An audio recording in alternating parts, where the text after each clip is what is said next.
Bismillahirrahmanirrahim. Assalamualaikum warahmatullahi wabarakatuh. Teman-teman sekalian, alhamdulillah hari ini malam ini kita kedatangan tamu yang sangat istimewa. Saya itu, tapi ini rahasia ya, rahasia. Saya saking cintanya dengan saudara-saudari kita di bumi Syam, Palestina. Di ruang kerja saya sampai hari ini di atas itu saya lilitkan syal Palestina yang tidak pernah saya lepaskan kecuali Palestina sudah mendapatkan haknya dan sudah terbuka Masjid Al-Aqsa itu untuk orang-orang beribadah di dalamnya. Maka alhamdulillah malam ini dikirimkan saudara kita yang beliau akan memperkenalkan dirinya langsung, siapa beliau, kenapa ada di sini, kenapa tiba-tiba muncul, ya apa yang terjadi kemudian di Gaza dan sebagainya. Tidak panjang lebar, panjang kali lebar sama dengan luas dan itu terlampau banyak menyita waktu. Ustaz, waktunya 5-10 menit. Terserah antum, silahkan apa yang mau disampaikan. Fadhal. Oh, sebentar, bahasa Arab apa bahasa Indonesia? Fadhal. Bismillah. Ini saja. Afwan, Ustaz. Bismillahirrahmanirrahim. Assalamualaikum warahmatullahi wabarakatuh. Alhamdulillah wassalatu wassalamu ala Rasulillah amma ba'd. Pertama-tama perkenalkan, nama saya Muhammad Husain. Saya aktivis kemanusiaan Indonesia yang tinggal di Gaza sejak tahun 2011. Alhamdulillah, dan baru pulang ke Indonesia berkunjung bulan yang lalu. Tiba di Indonesia bulan lalu.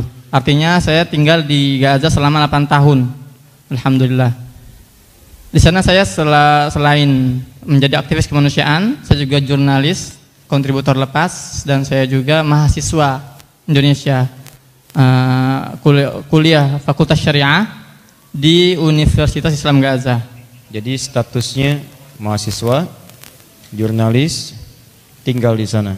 Iya. Karena tadi beliau mengatakan ke Indonesia berkunjung, jadi Indonesia ini dikunjungin. Tinggalnya di sana. Baik, status menikah? Alhamdulillah, Ustaz. Dengan orang? Dengan akhwat Gaza. Akhwat Gaza, Masya Allah. Apakah sudah tidak menemukan di Indonesia sampai mencari ke Gaza? Antum lebih tahu, Ustaz. Kita punya berapa slot? Masya Allah. Baik, insya Allah. Fadhal Ustaz, silakan. Alhamdulillah. Kemudian saya ingin ucapkan terima kasih ya, ba'da'an nashkurullah ta'ala. Saya ingin ucapkan terima kasih kepada Ustadz Al-Mukarram Ustadz Adi Hidayat yang memperkenalkan saya untuk mengunjungi beliau malam hari ini. Sebuah kehormatan dan kebahagiaan yang tidak bisa saya ungkapkan, Ustadz. Nah, lanjut saya ingin sampaikan kepada antum semua. Selama 8 tahun saya di Gaza, hal yang paling sering saya dengar dari mereka umat warga Palestina adalah, Muhammad, billah alik, lama terawih ala Indonesia, salim ala ikhwani fi Indonesia. Ini berkali-kali disampaikan kepada saya. Tolong wahai akhi Muhammad, kalau kamu pulang ke Indonesia, sampaikan salam rindu kami, sampaikan salam cinta kami untuk mereka, saudara-saudara kami di Indonesia. Betapa mereka rindu kepada kalian, betapa mereka cinta pada kalian, dan betapa besar harapan mereka terhadap kalian. Takbir. Maka dari itu saya ingin sampaikan kepada antum semua di majelis ini, Assalamualaikum warahmatullahi wabarakatuh. Kemudian alasan saya pulang ke Indonesia ada 2 hal.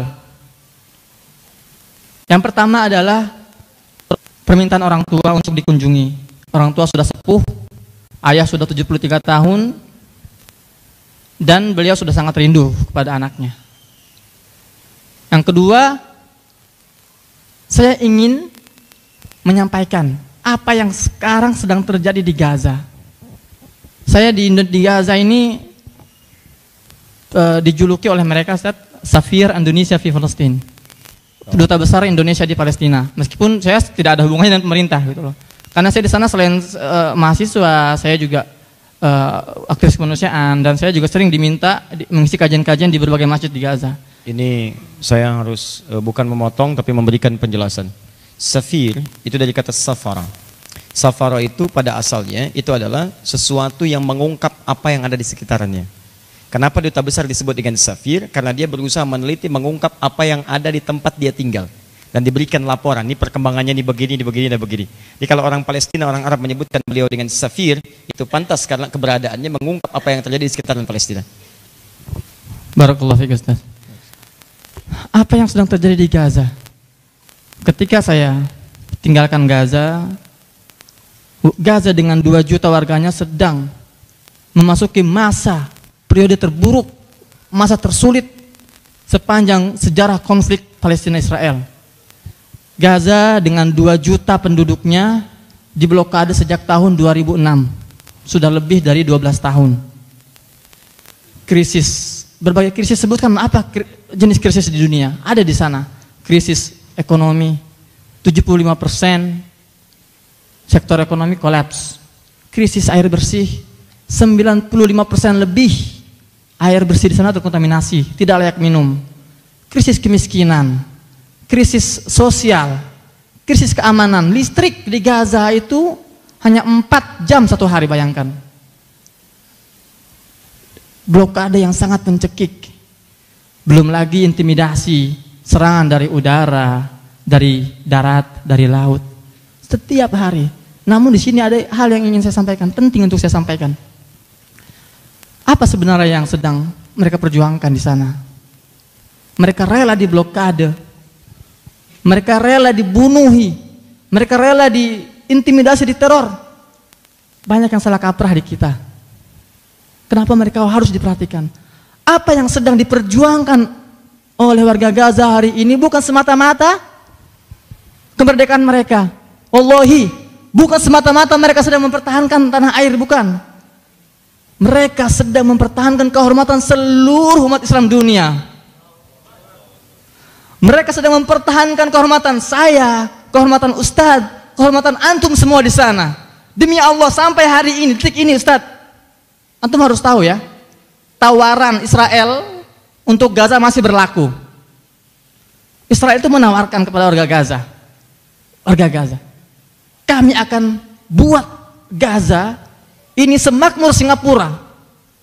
Kami akan bangunkan untuk Gaza pelabuhan terbaik. Kami akan bangunkan untuk kalian bandar terhebat, tercanggih. Tapi satu minta kami, tanggalkan senjata kalian, berhenti melawan. Kami akan angkat blokade, kami akan buat kalian kaya. Tapi apa jawaban mereka? Tidak. Karena warga Gaza tahu yang sedang mereka perjuangkan adalah kehormatan umat Islam dunia. Gaza adalah benteng pertahanan terakhir umat Islam. Kalau Gaza tunduk, kalau Gaza menyerah, tidak ada lagi kebaikan di atas bumi ini. Ini yang harus kita pahami. Maka saya pulang ke Indonesia, saya berharap agar pemahaman ini bisa tersebar merata.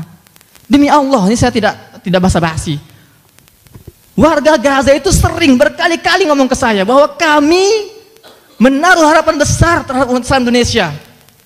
Kami yakin bahwa yang akan membebaskan Palestina bukan dari negara-negara Arab, bukan dari Mesir, bukan dari Saudi Arabia, bukan dari mana lagi, sebutkan negara-negara Arab. Mereka yakini apa?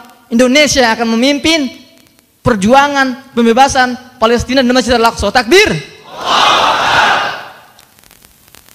Maka dari itu saya harus berkunjung sejenak Indonesia. Saya ingin betapa cinta mereka, rasa sayang mereka, kerinduan mereka, dan harapan mereka sangat besar kepada umat Islam Indonesia. Sampai detik ini, sampai hari ini, mereka terus mengirimkan pesan kepada saya, tolong ya Akhi Muhammad, sampaikan pesan kami kepada mereka. Maka dari itu saya sangat senang, alhamdulillah, di malam yang mulia ini, di majelis yang Allah berkahi ini, kita semua dikumpulkan. Saya bertemu dengan antum semua, dan kita berdoa kalau hari ini kita bisa sholat berjamaah di Masjid Al-Ihsan, insya Allah besok kita semua sholat berjamaah di Masjid Al-Aqsa. Takbir. Kurang lebih itu saja karena saya sudah dibatasi oleh waktu. Udah 10 menit ya. Baik. Pertanyaan Ustaz, antum kan ini duta Gaza, sedangkan Gaza diblokade dan tidak mudah menyampaikan situasi di Gaza, apalagi untuk kebaikan masyarakat Gaza. Bagaimana ini kemudahan antum bisa keluar masuk, apa tidak ada kesulitan nanti untuk masuk lagi ke sana? Jadi itulah alasan kenapa saya selama 8 tahun di Gaza pulangnya sekarang. Jadi memang sangat sulit Ustaz, sangat sulit. Saya pun sempat tertahan di perbatasan Rafah Mesir ini lebih dari 30 jam. Saya ditanya diinterogasi oleh pihak intelijen. Ya, alhamdulillah Allah mudahkan berkat doa orang tua dan doa teman-teman semua. Meski demikian tetap ini saya belum, sebetulnya nggak ada jaminan saya bisa pulang ke Gaza, Ustaz. Tapi alhamdulillah karena saya membawa anak dan istri dari Gaza, ini biasanya gitu. Karena saya sudah punya identitas iqamah di sana di Gaza dan saya punya anak dan istri dari Gaza, biasanya mereka memberikan pengecualian saya bisa masuk ke Gaza. Makanya saya juga mohon doanya antum semua, semoga Allah mudahkan perjalanan saya ke Gaza dalam beberapa bulan ke depan. Insyaallah. Dan titip pesan untuk warga Gaza bahwa kami pun di sini sangat merindukan berjumpa dengan saudara-saudara kami di sana, sama-sama beribadah di Al-Aqsa, dan tolong sampaikan pada mereka, jika ada 1000 orang yang berjuang untuk Aqsa, maka kami akan termasuk di dalamnya. Jika itu hanya 100 orang, maka kami pun ada di dalamnya. Jika ada 10 orang, maka kami ada di dalamnya. Dan jika ada cuma 1 orang yang berjuang, maka katakan, itulah kami orangnya. Allahu Akbar. Seperti Palestina menjadi negara pertama dengan muftinya mengakui kemerdekaan Indonesia, maka kita pun insya Allah akan menjadi bagian yang pertama. Bukan hanya bermohon kepada Allah, tapi kalau kita diberikan kesempatan untuk menjadi bagian terbaik di saf yang pertama untuk masuk ke Aqsa itu, insya Allah kita akan jadi bagian dari itu dan kita akan jadi pionir di dalamnya. Takbir. Sekira itu hal terbaik di malam ini, dan jangan takut dengan berbagai hal, karena ajal kita sudah dituliskan mau dimanapun. Wafat itu niscaya, apapun sebabnya itu bisa terjadi, tapi kita bisa memilih dalam keadaan apa kita wafat. Jika Anda bisa mengondisikan diri wafat dalam keadaan mulia, maka tinggalkanlah segala perbuatan yang sia-sia, yang sekiranya tidak punya nilai di hadapan Allah Subhanahu wa Ta'ala. Maka sekarang berjuanglah untuk mengisi kemerdekaan di bangsa kita, berbuat yang baik-baik, jadi ayah yang baik, jadi ibu yang baik, didik anak-anak kita dengan Al-Quran, makmurkan kehidupan bangsa kita. Kalau bangsa kita kuat, maka suara kita akan didengar. Kalau suara kita didengar, maka kekuatan itu akan kita gunakan untuk membantu nilai kebaikan di muka bumi ini, terkhusus saudara-saudari kita di Palestina. Siap insya Allah? Baik teman-teman, saya kira ini akhir dari pertemuan kita. Insya Allah kita berjumpa kembali di sesi yang akan datang.